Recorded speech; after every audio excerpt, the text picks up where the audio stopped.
السلام علیکم ورحمۃ اللہ تعالی وبرکاتہ۔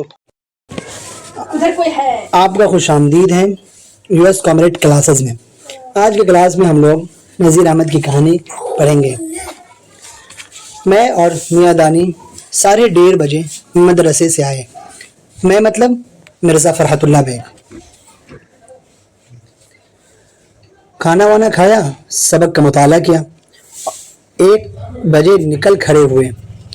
مطالعہ، یہاں پر لفظ مطالعہ جو ہے اکثر یہ جو استعمال کیا جاتا ہے یہ نارمل دھیرے پڑھنے کے لیے، بنا آواز کے جو پڑھا جاتا ہے اس کو مطالعہ کہتے ہیں۔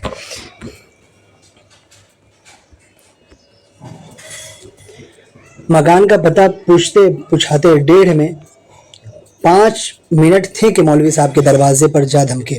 دروازے کی ایک چوکی پر میں، دوسری پر میاں دانی ڈٹ گئے۔ میں مطلب فرحت اللہ بیگ۔ سامنے ہی کمرہ تھا، بیچ ہماری رسی باندھنے میں اونگھ رہی تھی۔ کبھی کبھی رسی کو ایک آدھ جھٹکا دے دیتی تھی۔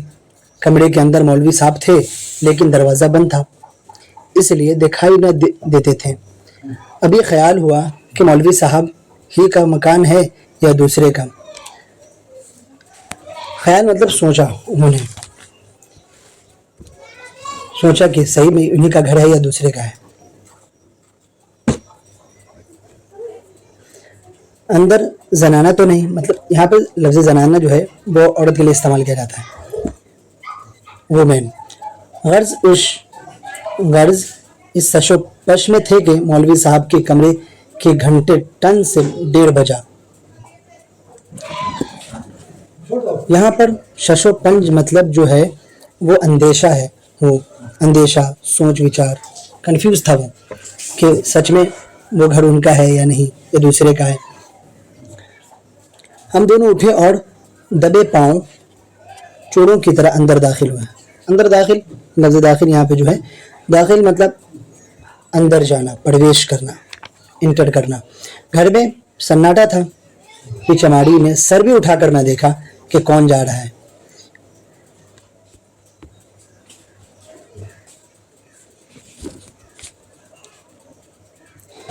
کمرے کا ایک دروازہ کھلا تھا، اس میں گردن ڈال کر جھانکا۔ چونکہ روشنی سے اندھیرے میں آئے تھے اس لیے کچھ دکھائی نہ دیا۔ اکثر کیا ہوتا ہے کہ جب ہم دھوپ میں سے یا روشنی میں سے آتے ہیں تو جہاں ٹھنڈا ہوتا ہے نارمل، تو روشنی کے سامنے، آنکھوں کے سامنے جو ہے نا دھندلا سا بن جاتا ہے، کچھ دکھائی نہیں دیتا ہے، رہتا سب کچھ موجود ہے وہاں پر لیکن دکھائی نہیں دیتا ہے۔ اسی طرح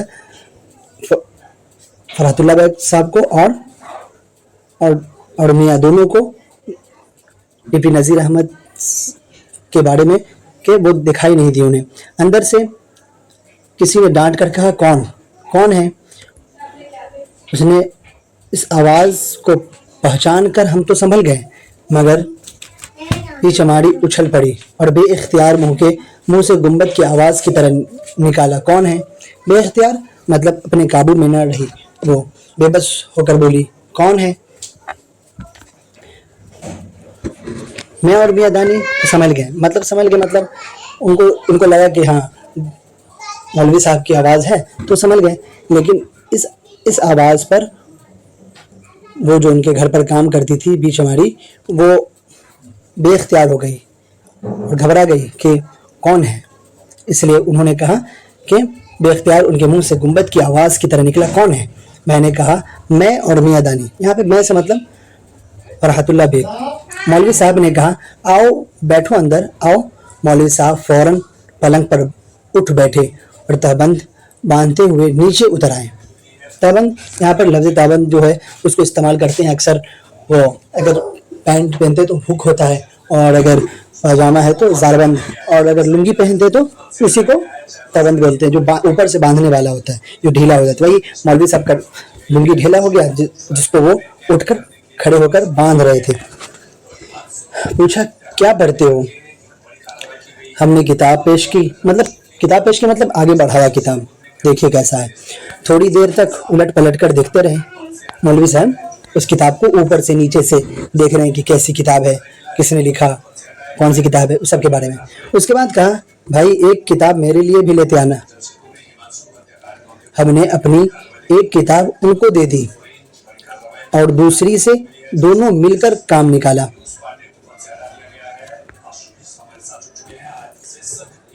کب پڑھایا, کس طرح پڑھایا, اس کا میں آئندہ ذکر کروں گا. ہاں یہ ضرور ہے کہ جب پڑھ کر اٹھے تو سب کچھ یاد تھا مگر دماغ پر کسی قسم کا بار نہ تھا. یہاں پہ لفظ بار جو ہے وہ استعمال کیا جاتا ہے کہ کوئی بھی جو چیز بھی پڑھے تھے ہم, وہ بوجھ نہیں معلوم ہو رہا تھا, کوئی دماغ میں برڈن نہیں تھا, وزن نہیں تھا. ایسا لگ رہا تھا کہ جو چیز بھی سنے ہیں مولوی صاحب سے وہ چیز ہمیں یاد ہے. تو وہ کیا کہیں کہ مگر دماغ پر کسی قسم کا بوجھ بار نہ تھا. اکثر کیا ہوتا ہے کہ جب ہم کلاس وغیرہ سے آتے ہیں تو کوئی ہارڈ چیپٹر رہتا ہے تو سمجھ میں نہیں آتا, تو راستے بھر بھی اسی کے بارے میں سوچتے رہتے ہیں, یا پھر گھر جاتے وقت یا پھر گھر پر بھی پڑھائی کرتے رہتے ہیں تو سوچتے رہتے ہیں آج کلاس پڑھے ہیں لیکن سمجھ میں نہیں آئے. تو یہاں پہ وہی چیز سمجھانا چاہ رہے فرحت اللہ صاحب کہ مگر دماغ پر کسی قسم کا بار نہ تھا, مطلب کوئی بوجھ نہیں تھا, کوئی برڈن نہیں تھا, وزن نہیں تھا. خوشی خوشی گھر آئے. اب جب سب کچھ یاد ہوگا, ذہن میں سب کچھ ہوگا تو وہ خوشی ہوں گے, تو وہ خوشی خوشی گھر آئے. چلو اللہ دے اور بندہ لے, ہم نے بھی کالج میں مولوی صاحب کی تعریفوں کے پل باندھ دیے. یہاں پر تعریفوں کے پل باندھ دیے مطلب اتنی تعریف کی مولوی صاحب کی کہ مولوی صاحب ایسا پڑھاتے ہیں, اس طرح پڑھاتے ہیں. اور میں نے اوپر دیکھا کہ وہ جب پڑھ کر آئے تو ان کے ذہن میں, ان کے دماغ میں کسی طرح کا بوجھ نہیں تھا. تو اسی اپنے ایکسپیرینس کو وہاں پہ بتانا چاہ رہے ہیں, تعریف بھی بات کر رہے ہیں اور اپنے ایکسپیرینس کو وہاں پہ شیئر کر رہے ہیں اپنے ساتھیوں کے پاس. یہاں تک کہ یہ آواز ہندو کالج کے طلباء کے کان تک پہنچی کہ ایک طالب علم مسٹر رضا کے دل میں گدگدی اٹھی. وہ آئے, ہم سے ملے اور کہا بھائی میں بھی تمہارے ساتھ چلوں, مولوی صاحب انکار تو نہ کریں گے؟ ہم نے کہا چلو, ضرور چلو. مولوی صاحب کا کیا بگڑتا ہے, 2 کو نہ پڑھایا 3 کو پڑھایا. انہوں نے کہا نہیں پہلے مولوی صاحب سے پوچھو. ہم نے کہا یار چلو بھی, اگر انہوں نے کچھ کہا تو ہمارا ذمہ داری ہے. وہ راضی نہ ہوا, مطلب وہ سیٹسفائیڈ نہیں ہوا, وہ جانے کے لیے تیار نہیں ہوا, سنتوشٹ نہیں ہوا. کہا کہ میں بنا اجازت کے کیسے چلا جاؤں. آگے کہہ رہے ہیں پہلے پوچھ لو پہلے پوچھ لو پھر ہمیں بتانا. اس عرصے میں ہماری ہمت مطلب فرحت اللہ صاحب کی ہمت. یہاں پر ہماری ہمت سے مطلب فرحت اللہ صاحب کی ہمت. اس عرصے میں مطلب اس دوران میں جب 3-4 دن یا 4-5 دن جو ہوا, اسی کو جب ایک ساتھ ہم بولتے ہیں تو ایک عرصہ بولتے ہیں. ایک عرصہ استعمال ہوتا ہے 4-5 دن کے لیے بھی, 1 سال کے لیے بھی, 1 مہینے کے لیے بھی. تو اس عرصے میں ہماری ہمت مولوی صاحب کے سامنے بہت بڑھ گئی تھی. دوسرے دن جاتے ہی رضا کا ذکر کیا. انہوں نے کہا لیتے کیوں نہ آئے. ہم نے کہا وہ ذرا شرمیلے ہیں, بغیر اجازت کے آنا نہیں چاہتے. بغیر اجازت کے آنا نہیں چاہتے مطلب بنا انمتی کے نہیں آنا چاہتے, وہ وداؤٹ پرمیشن کے نہیں آنا چاہتے. جب تک ان کو پرمیشن نہیں ملے گی وہ نہیں آئیں گے. اکثر کیا ہوتا ہے کہ جب بھی ہم کسی بڑے لوگوں کے پاس جاتے ہیں تو پہلے ہم کیا لیتے ہیں, اجازت لیتے ہیں, پہلے اس سے پرمیشن لیتے ہیں کہ ہم آ سکتے ہیں. اگر کوئی آفیسر ہے, کوئی پولیس آفیسر ہے, یا بڑے بابو ہیں, یا کوئی بھی جو بڑے پوسٹ پر ہیں, تو ان کے ہاں جانے کے لیے ان سے پہلے ہم کیا کرتے ہیں, اجازت لیتے. اسی طرح انہوں نے بھی اجازت لیا. انہوں نے کہا طالب علم شرمیلا ہو اور ڈوبا, خیر ضرور کل لانا, کل ضرور ساتھ لانا, ذرا ان کا بھی تو رنگ دیکھ لوں. شام کو واپسی کے وقت جاتے جاتے فراش خانے میں ہم نے رضا کو مولوی صاحب کا اجازت نامہ پہنچا دیا. فراش خانہ مطلب ان کا بیڈ روم. وہ جو مسٹر رضا تھا ان کے بیڈ روم میں فرحت اللہ صاحب گئے اور بتائیں کہ مولوی صاحب نے آپ کو آنے کی اجازت دے دی ہے. اجازت نامہ یہاں پر پرمیشن لیٹر, انومتی پتر یہی ہوتا ہے. ان کو ان کے روم میں جا کر